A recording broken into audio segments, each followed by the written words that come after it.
শেষ দিনে উৎসব মুখর পরিবেশে মনোনয়নপত্র জমা দিলেন প্রার্থীরা। সারা দেশে জমা পড়েছে ৩,০৫৬টি। দলভিত্তিক তথ্য প্রকাশ আজ। বেগম জিয়া সহ দণ্ডিতরা নির্বাচনে অংশ নিতে পারবেন না। ২ বছরের সাজা হলে নির্বাচনে অযোগ্য। হাইকোর্টের আদেশ আপিলেও বহাল। সংসদ নির্বাচনে পর্যবেক্ষক পাঠানো হবে না, জানালো ইইউ। অবাধ ও সুষ্ঠু নির্বাচনের আশাবাদ, ব্যবস্থাপনা নিয়ে সন্তোষ যুক্তরাষ্ট্রের। স্থানীয় নির্বাচনের মতো সিলেটে আসন্ন জাতীয় নির্বাচনও সুষ্ঠু ও শান্তিপূর্ণ হবে, প্রত্যাশা ভোটারদের। রাজনৈতিক সম্প্রীতি ধরে রাখতে চায় দলগুলো। এবং ফেনীর সরস্বতী লেভেল ক্রসিং এর রেল লাইনে বাস, ট্রেনের ধাক্কায় এক শিশু সহ বাসের 5 যাত্রী নিহত, আহত অন্তত 10। 4 সদস্যের তদন্ত কমিটি গঠন।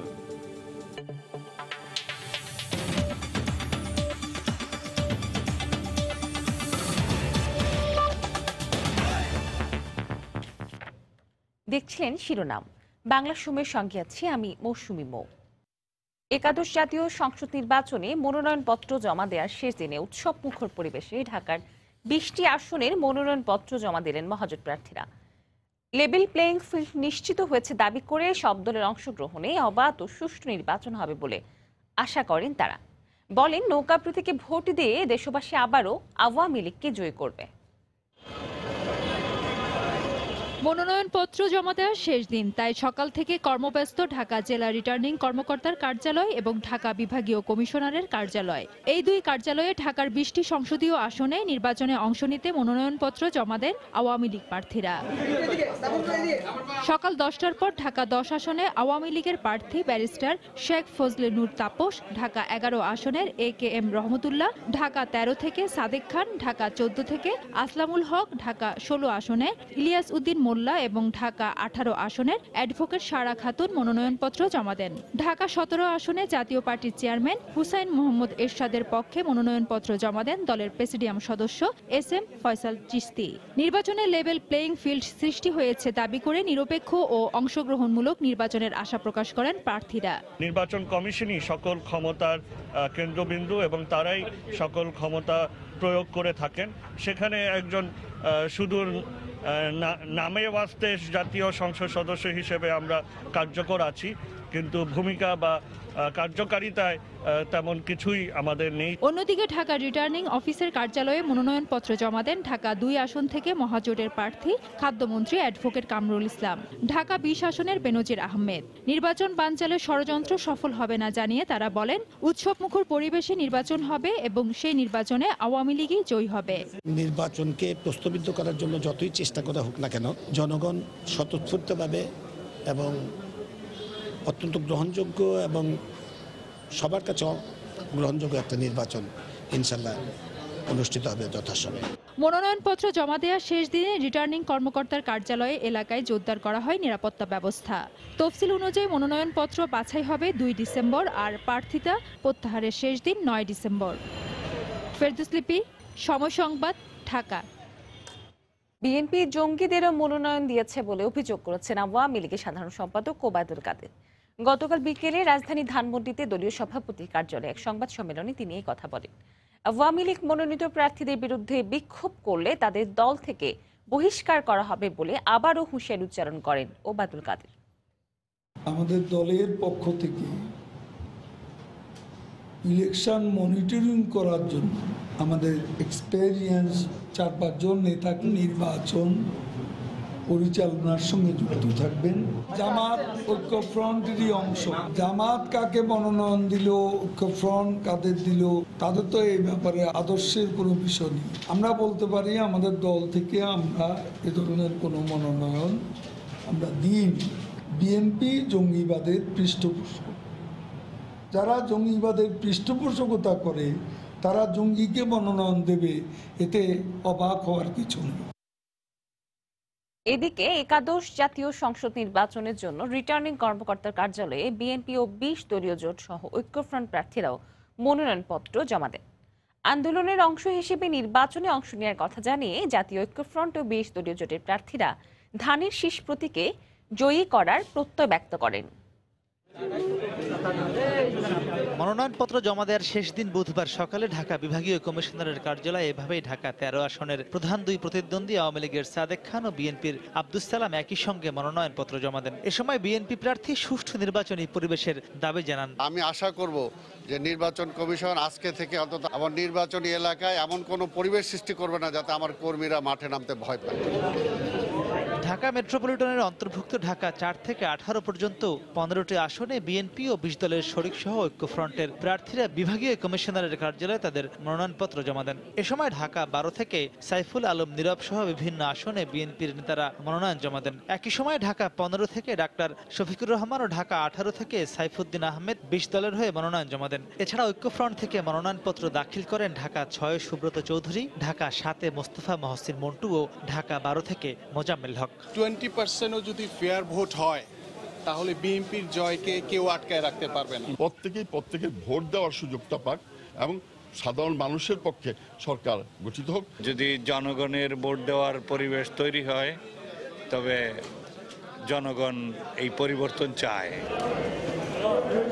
এদিকে একই সময় ঢাকা জেলা রিটার্নিং কর্মকর্তার কার্যালয়ে ঢাকা 2 আসন থেকে বিএনপি মনোনীত প্রার্থী আমানুল্লাহ আমান ও তার ছেলে ব্যারিস্টার ইরফান মনোনয়ন জমা দেন। একই সময় মনোনয়নপত্র জমা দেন ঢাকা 3 থেকে গয়েশ্বর চন্দ্র রায়, ঢাকা 19 থেকে দেওয়ার মোহাম্মদ সালাউদ্দিন ও ঢাকা 20 থেকে তমিজুদ্দিন ও ব্যারিস্টার জিয়াউর রহমান খান। এ সময় বিএনপি প্রার্থীরা বলেন, জনপ্রিয়তা ঈর্ষান্বিত হয়ে সরকার মামলা দিয়ে তাদেরকে নির্বাচনের বাইরে রাখার ষড়যন্ত্র করছে। আমরা এই নির্বাচনে এসেছি গণতন্ত্র পুনরুদ্ধারের জন্য, তিনবার প্রধানমন্ত্রী দেশনেত্রী বেগম খালেদা জিয়ার মুক্তির জন্য। মনোনয়নপত্র জমা দেওয়া সময় এই মুহূর্তে আদালতের এই রায়টাকে নিয়ে মানুষ একটু রাজনৈতিক বিবেচনায় রায়টা হয়েছে এটি মনে করে এই মুহূর্তে না দিয়া আরো 6 মাস আগে দিতে পারত। অন্যান্য নির্বাচনের মধ্যে অবশ্যই এটা না, এটা আন্দোলনের একটি পার্ট। শেষ পর্যন্ত সরকার নির্বাচন করবে কি না সেটা নিয়ে জনগণের মধ্যে আশঙ্কা আছে। আগামী 2রা ডিসেম্বর সকাল 10:30টায় এসব প্রার্থীদের ঢাকা জেলা ও বিভাগীয় কার্যালয়ে মনোনয়ন যাচাই বাছাই হবে। মাহমুদ রাকিব, সময় সংবাদ, ঢাকা। 300 আসনে 3056 জন প্রার্থী মনোনয়নপত্র দাখিল করেছেন বলে জানিয়েছে নির্বাচন কমিশন সচিব হেলাল উদ্দিন আহমদ। গতরাতে নির্বাচন কমিশন সচিবালয়ে আয়োজিত সংবাদ সম্মেলনে তিনি বলেন, আজ দলভিত্তিক তথ্য প্রকাশ করা হবে। সুনির্দিষ্ট অভিযোগের ভিত্তিতে নারায়ণগঞ্জ পুলিশ সুপারকে প্রত্যাহার করা হয়েছে বলেও জানান ইসি সচিব। রংপুর বিভাগে 361 জন, রাজশাহী বিভাগে 353 জন, খুলনা বিভাগে 351 জন, বরিশাল বিভাগে 182 জন, ময়মনসিংহ বিভাগে 236 জন, ঢাকা বিভাগে 708টি মনোনয়নপত্র দাখিল করা হয়েছে, সিলেট বিভাগে 177 জন এবং চট্টগ্রাম বিভাগে 688টি মনোনয়নপত্র দাখিল করা হয়েছে। সর্বমোট 3056টি মনোনয়নপত্র দাখিল করা হয়েছে। আমাদের কাছে মনোনয়নপত্রে দাখিলের সময় নির্বাচন আচরণ বিধিমালা ভঙ্গ করেছে এরকম কোনো সংবাদ আমাদের কাছে এসে পৌঁছায়নি। ফৌজদারি মামলায় 2 বছরের কারাদণ্ড হলে কেউই নির্বাচনে অংশ নিতে পারবেন না, হাইকোর্টের এমন আদেশ বহাল রেখেছেন আপিল বিভাগ।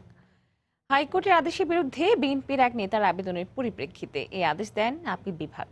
দুদকের আইনজীবী বলছেন, দণ্ডিতদের ক্ষেত্রে এই রায়ের আলোকে সিদ্ধান্ত নিতে হবে নির্বাচন কমিশনকে। একই ধরনের মত দিয়েছেন অ্যাটর্নি জেনারেল। আসামি পক্ষের আইনজীবী বলছেন, তারা মনোনয়নপত্র জমা দেবেন, প্রয়োজনে আবারও আদালতে আসবেন।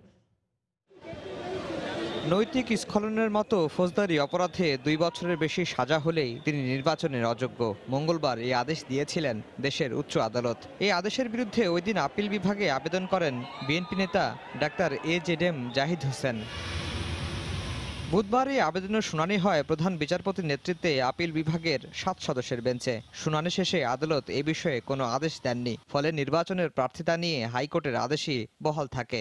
এই আদেশের ফলে বিএনপি চেয়ারপারসন বেগম খালেদা জিয়া সহ বেশ কয়েকজন বিএনপি এবং আওয়ামী লীগ নেতা নির্বাচনে অংশ নিতে পারবেন না। দুদকের আইনজীবী বলছেন, দণ্ডিত ব্যক্তিদের প্রার্থিতার ব্যাপারে এ রায়ের আলোকে সিদ্ধান্ত নিতে বাধ্য নির্বাচন কমিশন। এই রায় ইলেকশন কমিশনের উপর বাধ্যকর। ইলেকশন কমিশন যখন নমিনেশন গ্রহণ করবে বা নমিনেশনের স্ক্রুটি করবে তখন হাইকোর্টের আদেশটি ওনার মাথায় রাখতে হবে। অ্যাটর্নি জেনারেল সংবিধানের ব্যাখ্যায় বলছেন, শুধু দণ্ডিতরাই নয়, দণ্ড থেকে খালাস পেলেও খালাসের পর নির্বাচনের জন্য অপেক্ষা করতে হবে আরও 5 বছর।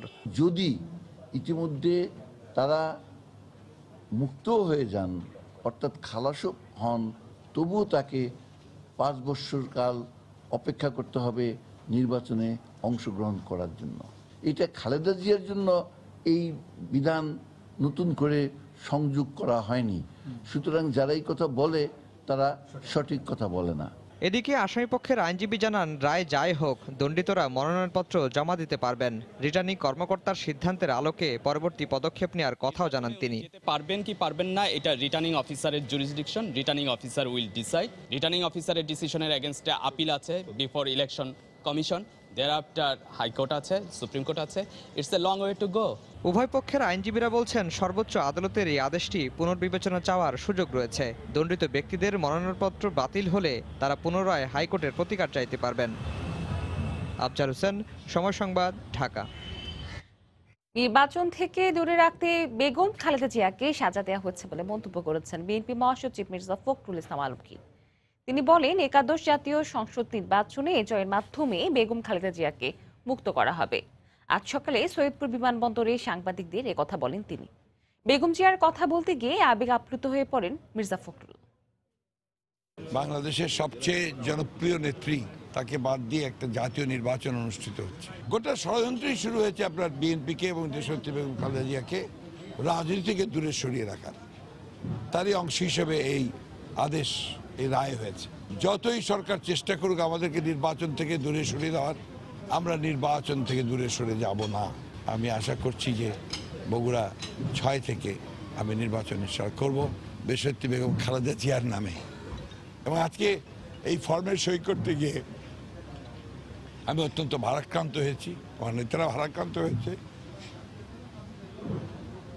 আমরা পরম করুণা আল্লাহ তাআলার কাছে আস্থা রাখছি যে আল্লাহ তাআলা আমাদেরকে কায়েম করবেন এবং আমরা জয়ী হব ইনশাল্লাহ।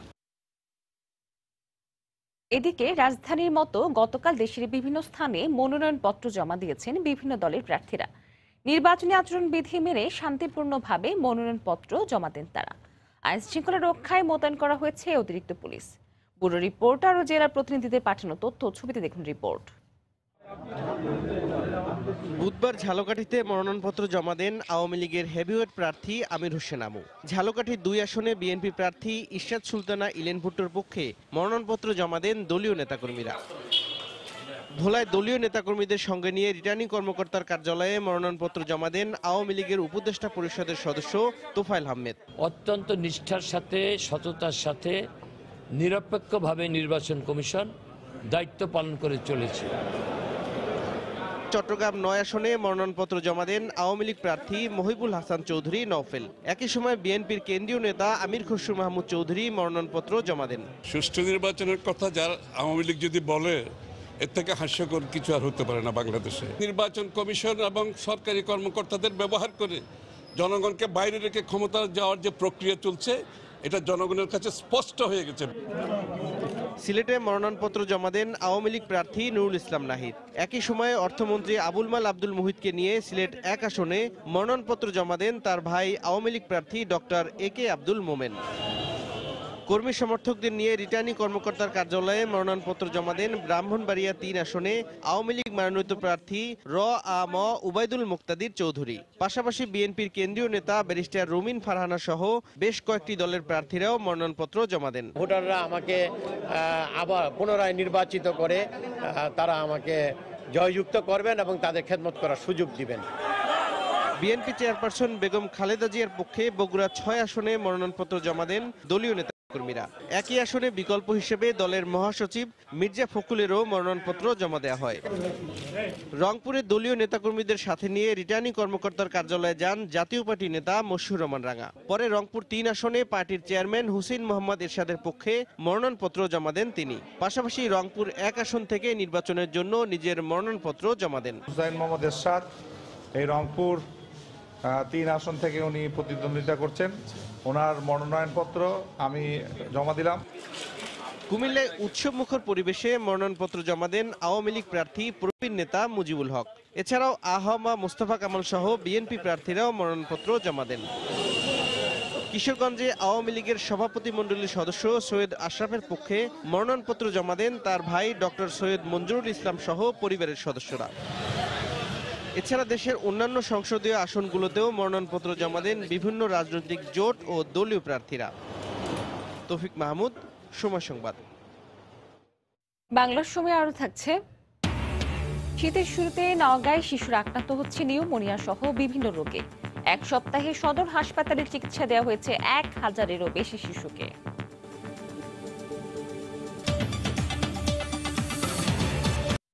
একাদশ জাতীয় সংসদ নির্বাচনে পর্যবেক্ষক পাঠাবে মার্কিন যুক্তরাষ্ট্র। গতকাল দুপুরে আওয়ামী লীগ সভাপতি রাজনৈতিক কার্যালয়ে মার্কিন দূতাবাস কর্মকর্তাদের সঙ্গে বৈঠক শেষে কথা জানান প্রধানমন্ত্রীর রাজনৈতিক উপদেষ্টা এইচ.টি. ইমাম। তবে নির্বাচন কমিশনের সঙ্গে বৈঠকের পর ঢাকায় নিযুক্ত ইউরোপীয় ইউনিয়নের রাষ্ট্রদূত রেইন্স জে তেরিঙ্ক আবারও জানিয়েছেন, পর্যাপ্ত প্রস্তুতি না থাকায় এবার পর্যবেক্ষক পাঠাতে পারছে না ইউরোপীয় ইউনিয়ন। সবশেষ 2008 সালে খ্রিস্টান সম্প্রদায়ের বড়দিনের উৎসবের 3 দিন পর অনুষ্ঠিত নির্বাচনে প্রায় 800 বিদেশি পর্যবেক্ষক এসেছিলেন। প্রায় একই সময়ে অনুষ্ঠিত এবারে নির্বাচনে কি আসছেন বিদেশিরা? নির্বাচন কমিশনের আমন্ত্রণ থাকলেও এই ইস্যুতে একাধিকবার নিজেদের সীমাবদ্ধতার কথা জানিয়েছেন পশ্চিমা দেশগুলোর সংস্থা ইউরোপীয় ইউনিয়ন। বুধবার কমিশনের সঙ্গে বৈঠকেও একই কথা ইইউ রাষ্ট্রদূতের কণ্ঠে।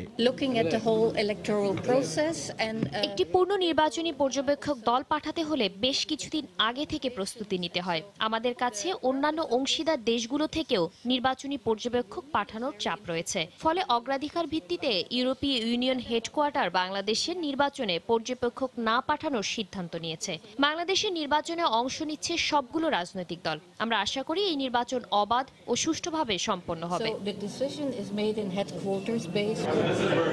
একই সময়ে ধানমন্ডি আওয়ামী লীগ সভাপতির কার্যালয়ে আসেন মার্কিন দূতাবাসের কর্মকর্তারা। পর্যবেক্ষক পাঠানোর ব্যাপারে দেশটি কথা দিয়েছে বলে জানান প্রধানমন্ত্রীর রাজনৈতিক উপদেষ্টা।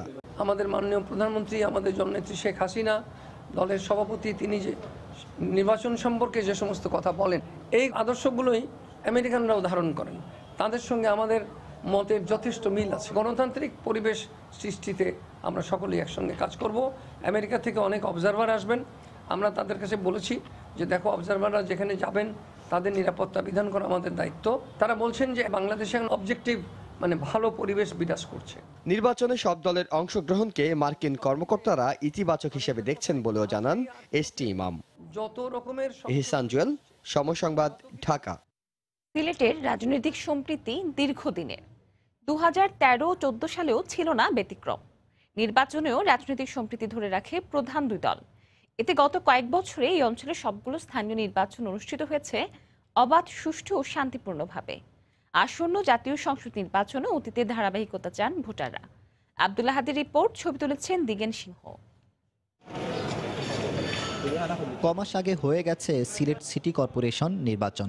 একই সময় দেশের অন্যান্য অঞ্চলে অনুষ্ঠিত সিটি নির্বাচন নিয়ে প্রশ্ন তোলা হলেও সিলেটের ভোটাররা ভোট দিয়েছেন নির্বিঘ্নে। আগের বছরগুলোতে ইউনিয়ন পরিষদ, পৌরসভা ও উপজেলা নির্বাচনের ফলাফল নিয়েও প্রশ্ন ওঠেনি। এবারও যেন অতীত ঐতিহ্য বজায় থাকে, সেই প্রত্যাশা ভোটারদের। আমরা অতীতে সিলেট দেখা গেছে কোনো সমস্যা হইছে না, আর এবারও চাই যে এবারও সংসদ নির্বাচনে যাতে কোনো ধরনের সমস্যা না হয়। আগামীতে যে নির্বাচন হচ্ছে সেটাও নিরপেক্ষ হওয়ার জন্য আমি গিয়ে আমার ভোটটা আমি সুন্দরভাবে দিতাম পারতাম, কোনো দাঙ্গা হাঙ্গামা, মারামারি, হাঁটাঘাটি, হিংসা বিদ্বেষ না হই। যে সরকারি যাও, যে দলই যাও, যে নিরপেক্ষ নির্বাচন হোক, ওটা আমরা চাই। এদিকে আগের মতো জাতীয় নির্বাচনেও নিরপেক্ষতা ধরে রাখতে প্রতিশ্রুতিবদ্ধ প্রশাসন। আইনশৃঙ্খলা রক্ষা করে বাহিনী, তাদের দায়িত্ব আছে। যারা প্রার্থী হবেন তাদের দায়িত্ব বলা আছে, যারা রাজনৈতিক দলের কর্মীরা আছেন তাদের দায়িত্ব আছে। আশা করি যার যার দায়িত্ব সুচারুভাবে পালন করবেন। সবাইকে নিয়েই আমরা একটি অবাধ, সুষ্ঠু নিরপেক্ষ নির্বাচন করতে চাই। আর কেউ যাতে নির্বাচন প্রশ্নবিদ্ধ করতে না পারে সেজন্য তৎপরতা বাড়িয়েছে পুলিশ। ইলেকশনের আগে যাতে সীমান্তে কোনো রকম কোনো অপ্রীতিকর ঘটনা না ঘটে, কোনো অবৈধ জিনিস যেন সীমান্ত দিয়ে প্রবেশ করতে না পারে, সেক্ষেত্রে আমরা একযোগে বিজিবি, পুলিশ, র্যাব, আমরা একসঙ্গে এটা কাজ করতেছি। আমরা সতর্ক অবস্থা আছি। সিলেটের অধিকাংশ উপজেলার অবস্থান ভারতীয় সীমান্তে। নির্বাচনে নাশকতার জন্য সীমান্ত দিয়ে কোনো বিস্ফোরক দ্রব্য যাতে দেশে ঢুকতে না পারে সেজন্য সীমান্তবর্তী এলাকায় বাড়ানো হয়েছে বিশেষ নজরদারি। আব্দুল আহাদ, সময় সংবাদ, সিলেট। মুন্সিগঞ্জে মনোনয়ন নিয়ে বিএনপির দুপক্ষের সংঘর্ষে ২০ জন আহত হয়েছেন। এই ঘটনায় ককটেল ও দেশীয় অস্ত্রসহ ১৫ জনকে আটক করেছে পুলিশ। গতকাল দুপুরে টঙ্গীবাড়ি উপজেলায় এই সংঘর্ষ হয়। মুন্সিগঞ্জ ২ আসন থেকে বিএনপির মনোনয়ন পেয়েছেন দলের কোষাধ্যক্ষ মিজানুর রহমান। পুলিশ জানায় দুপুরে মনোনয়নপত্র জমা দিতে যান তিনি। এ সময় রিটার্নিং অফিসারের কার্যালয়ের বাইরে মনোনয়ন বঞ্চিত জেলা বিএনপির সভাপতি আলী আজগরের সমর্থকদের সঙ্গে মিজানুর রহমানের সমর্থকদের সংঘর্ষ হয়। বিস্ফোরিত হয় বেশ কয়েকটি ককটেল, ভাঙচুর করা হয় একটি গাড়ি। খবর পেয়ে পুলিশ ঘটনাস্থলে পৌঁছে পরিস্থিতি নিয়ন্ত্রণে আনে। এ সময় ককটেল ও দেশীয় অস্ত্রসহ কয়েকজন বিএনপি নেতাকর্মীকে আটক করে পুলিশ। বাংলা সময় আরও থাকছে, পলিথিন থেকে গ্যাস ও তেল উৎপাদনের উদ্ভাবক জামালপুরের তৌহিদ অগ্নিদগ্ধ, আনা হয়েছে ঢাকা মেডিকেলে। ফেনীর সরস্বতী রেল ক্রসিংয়ে যাত্রীবাহী বাস রেল লাইনে উঠে যাওয়ার পর ট্রেনের ধাক্কায় বাসের এক শিশু সহ 5 যাত্রী নিহত হয়েছেন। আহত হন আরও অন্তত 10 জন। খবর পেয়ে ফায়ার সার্ভিস ও পুলিশ আহতদের উদ্ধার করে সদর হাসপাতালে পাঠায়। ফেনী থেকে মীর হোসেন রাসেলের ক্যামেরায় আতিয়ার সজলের রিপোর্ট। প্রত্যক্ষদর্শীরা জানান, বুধবার সন্ধ্যায় সরস্বতী বাজার থেকে ছেড়ে আসা একটি যাত্রীবাহী বাস সদর বাস স্ট্যান্ডে যাচ্ছিল। পথে সরস্বতী রেল ক্রসিং পার হওয়ার সময় ময়মনসিংহগামী নাসিরাবাদ এক্সপ্রেস ট্রেন বাসটিকে ধাক্কা দেয়। বাসটি নিয়ন্ত্রণ হারিয়ে রেল লাইনের উপরে উল্টে যায়। ঘটনাস্থলেই 5 জনের মৃত্যু হয়। খবর পেয়ে ফায়ার সার্ভিস ও পুলিশ ঘটনাস্থলে পৌঁছে আহতদের উদ্ধার করে সদর হাসপাতাল ও চট্টগ্রাম মেডিকেল কলেজ হাসপাতালে ভর্তি করে। রেল ক্রসিংয়ে কোনো গেটম্যান না থাকায় দুর্ঘটনা ঘটে বলে দাবি ফায়ার সার্ভিস কর্মীদের।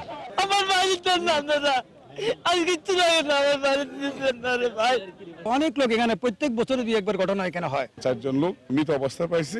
গেটম্যান ছিল না এখানে, যার কারণে এই ধরনের দুর্ঘটনা ঘটছে বলে আমরা মনে করি। এখানে যদি গেটম্যান থাকতো বাসটা হয়তো উঠতে পারতো না, এই ধরনের একটা মর্মান্তিক দুর্ঘটনা হয়তো ঘটতো না।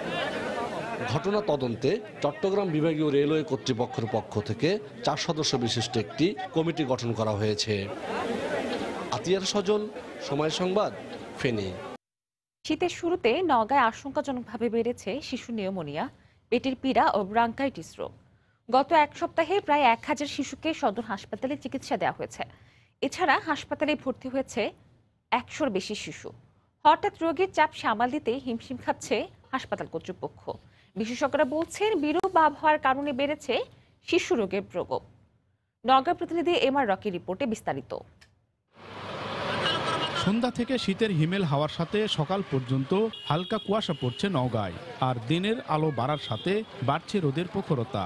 আবহাওয়ার এমন ছন্দপতনের প্রভাব অসহনীয় হয়ে দেখা দিয়েছে শিশুদের উপর। গত 1 সপ্তাহে নওগাঁ সদর হাসপাতালে শীতজনিত রোগে আক্রান্ত হয়ে 1000-এর বেশি শিশু চিকিৎসা নিয়েছে। ডায়রিয়া, নিউমোনিয়া, পেটের পীড়ায় আক্রান্ত হয়ে ভর্তি হচ্ছে শিশুরা। সিরিয়াস অবস্থা, 3টায় যাবত স্যালাইন গেল, তারপরে ভালো হতেছে না। কাশ, সর্দি, জ্বর এটাই হচ্ছে বেশি, নিউমোনিয়া এটাই হচ্ছে। আমার বাচ্চার 20-25 দিন হলে গায়ের জ্বর, ঠান্ডার কারণে নিউমোনিয়া, সর্দি, কাশ এগুলো সমস্যা। হঠাৎ শিশু রোগের চাপ বেড়ে যাওয়ায় সেবা দিতে হিমশিম খাচ্ছে হাসপাতাল কর্তৃপক্ষ। সদর হাসপাতালে মাত্র 20টি শিশু বেডের বিপরীতে 100-রও বেশি শিশু ভর্তি হওয়ায় আলাদা কেবিনে জায়গা করা হয়েছে। সেবা দিতে হিমশিম হচ্ছে না, হচ্ছে আমাদের বেড নিয়ে 2-3টা করে বাচ্চা দিচ্ছি, রোগী এটা নিজে থাকতে চাচ্ছে না। একটা বেডে একাই থাকতে চাচ্ছে, একা তো আমাদের অত বেড নাই। ওষুধপত্র মোটামুটি পর্যাপ্ত পরিমাণ আছে, কিন্তু যেহেতু আমরা 100 বেডের বরাদ্দ পাতাম আগে বা পাচ্ছি এখনো, এই জন্য আমাদের তো আসলে ওইরকম ভাবে থাকার কথা না। তবে যে রোগী খুব বেশি প্রয়োজন সেটাকে আমরা দিতে পারি। শিশু রোগের কারণে বিচলিত হয়ে অ্যান্টিবায়োটিক ব্যবহার করা থেকে বিরত থাকার পরামর্শ দিয়েছেন শিশু বিশেষজ্ঞরা। মায়েদের সচেতনতা বৃদ্ধি করতে হবে, মাদেরকে বুকের দুধটা খাওয়াতে হবে। বুকের দুধের পাশাপাশি যে বাড়তি খাবার আছে সেগুলি মায়েরা খাবে, এবং বাচ্চার যখনই দ্রুত নিঃশ্বাস দেখা দেবে তখনই যেন তারা নিকটবর্তী হাসপাতালের বা আমাদের যে সিসি আছে, কমিউনিটি সেন্টার আছে, সেখানে যেন যোগাযোগ করে। এই অবস্থায় জেলার 11টি উপজেলা স্বাস্থ্য কমপ্লেক্স ও 374টি কমিউনিটি ক্লিনিক থেকে শীতজনিত রোগের সেবা নেওয়ার তাগিদ দিচ্ছে স্বাস্থ্য বিভাগ। এমআর রকি, সময় সংবাদ, নওগাঁ। আজ পঞ্চগড় মুক্ত দিবস। 1971 সালের দিনে শত্রুমুক্ত হয় পঞ্চগড় জেলা। মুক্তিযোদ্ধাদের গেরিলা ও সম্মুখ যুদ্ধে সেদিন পিছু হটতে বাধ্য হয়েছিল পাক হানাদার বাহিনী। স্থানীয় মুক্তিযোদ্ধারা জানান, 1971 সালের 17 এপ্রিল পঞ্চগড় দখলে নিয়ে সাধারণ মানুষের উপর নির্যাতন ও গণহত্যা শুরু করে পাক বাহিনী। এরপর দীর্ঘ প্রায় 8 মাস এ জেলায় ব্যাপক হত্যাযজ্ঞ চালানো হয়। পরে 28 নভেম্বর মুক্তিবাহিনী ও মিত্রবাহিনীর সঙ্গে গেরিলা বাহিনী সহ মুক্তিযোদ্ধারা পাক হানাদারদের উপর পাল্টা আক্রমণ চালায়। প্রায় 2 দিন সম্মুখ ও গেরিলা যুদ্ধে টিকতে না পেরে 29 নভেম্বর পঞ্চগড় ছাড়তে বাধ্য হয় পাক বাহিনী। সেদিনই জেলায় উড়ানো হয় বাংলার পতাকা। বিজয় আনন্দে মেতে ওঠেন মুক্তিকামী মানুষ। তরুণ উদ্ভাবক অগ্নিদগ্ধ তৌহিদুল ইসলামকে ঢাকা মেডিকেলের বার্ন ইউনিটে ভর্তি করা হয়েছে। জামালপুরে নিজ পরীক্ষাগারে কাজের সময় অগ্নিকাণ্ডে দগ্ধ হয় সে। গত রাত 8টার দিকে শহরের পলাশঘর এলাকায় এই ঘটনা ঘটে। স্বজনরা জানান, সহকারীদের নিয়ে পলিথিন ও প্লাস্টিকের সমন্বয়ে অধিক মাইলেজের জন্য জ্বালানি তেল উৎপাদনে নিজ পরীক্ষাগারে কাজ করছিলেন তৌহিদুল। এ সময় হঠাৎই একটি পাইপ থেকে আগুন ধরে যায়। মুহূর্তে আগুন চারপাশে ছড়িয়ে পড়লে তৌহিদুলের শরীরের নিচের অংশের অনেকখানি পুড়ে যায়। স্বজনরা তাকে উদ্ধার করে জামালপুর সদর হাসপাতালে নিয়ে যায়। পরে রাত 3টার দিকে উন্নত চিকিৎসার জন্য তাকে ঢাকা মেডিকেল কলেজের বার্ন ইউনিটে পাঠানো হয়। তৌহিদুলের শরীরের 25% পুড়ে গেছে বলে জানিয়েছেন চিকিৎসক। কলাগাছ থেকে বিদ্যুৎ উৎপাদন, পলিথিন থেকে জ্বালানি তেল তৈরি সহ নানা উদ্ভাবনের জন্য জাতীয় ও আন্তর্জাতিকভাবে পুরস্কৃত হয়েছেন ইসলাম। বরগুনায় পুত্রবধূ পরিবারকে ধর্ষণ ও হত্যা মামলার স্বামী সহ 4 জনের ফাঁসির আদেশ দিয়েছেন আদালত। গতকাল দুপুরে জেলা ও দায়রা জজ আদালতের বিচারক মোহাম্মদ হাফিজুর রহমান এই রায় দেন। মামলার বিবরণীতে জানা যায়, স্বামী ইব্রাহিমের বিরুদ্ধে যৌতুকের মামলা করে তার স্ত্রী পরিবানু। এর জের ধরে 2012 সালের 29 নভেম্বর ইব্রাহিম ও তার 3 সহযোগী রহমান, সালাম ও আবুল কালামকে নিয়ে পরীকে ধর্ষণের পর হত্যা করে। পরে লাশ ধান খেতে ফেলে রেখে পালিয়ে যায় তারা। এই ঘটনায় ওই বছরের 4 ডিসেম্বর নিহতের স্বামী সহ 5 জনের বিরুদ্ধে তালতলি থানায় একটি মামলা দায়ের করেন নিহতের ভাই। যুক্তিতর্ক শেষে বুধবার ইব্রাহিম সহ 4 জনের মৃত্যুদণ্ডাদেশ দেন আদালত। এছাড়া অভিযোগ প্রমাণ না হওয়ায় মামলার আরেক আসামিকে বেকসুর খালাস দেওয়া হয়। বাংলার সময়ের শীর্ষ সংবাদ জানিয়ে দিচ্ছি আরেকবার। শেষ দিনে উৎসবমুখর পরিবেশে মনোনয়নপত্র জমা দিলেন প্রার্থীরা। সারা দেশে জমা পড়েছে 3056টি। দলভিত্তিক তথ্য প্রকাশ আজ। বেগম জিয়া সহ দণ্ডিতরা নির্বাচনে অংশ নিতে পারবেন না। 2 বছরের সাজা হলে নির্বাচনে অযোগ্য। হাইকোর্টের আদেশ আপিলেও বহাল। সংসদ নির্বাচনে পর্যবেক্ষক পাঠানো হবে না, জানালো ইইউ। অবাধ ও সুষ্ঠু নির্বাচনের আশাবাদ। ব্যবস্থাপনা নিয়ে সন্তোষ যুক্তরাষ্ট্রের। স্থানীয় নির্বাচনের মতো সিলেটে আসন্ন জাতীয় নির্বাচনও সুষ্ঠু ও শান্তিপূর্ণ হবে এমন প্রত্যাশা ভোটারদের। রাজনৈতিক সম্প্রীতি ধরে রাখতে চায় দলগুলো। এবং ফেনীর সরস্বতী লেভেল ক্রসিং এর রেল লাইনে বাস। ট্রেনের ধাক্কায় 1 শিশু সহ বাসের 5 যাত্রী নিহত, আহত অন্তত 10। 4 সদস্যের তদন্ত কমিটি গঠন। এই ছিল বাংলার সময়। যে কোনো খবর পেতে ভিজিট করুন সময়নিউজ.tv। আপনার মোবাইলে সময় সংবাদ দেখতে ও সকল খবর পেতে ডাউনলোড করুন সময় অ্যাপ। সঙ্গে থাকুন সময়ের।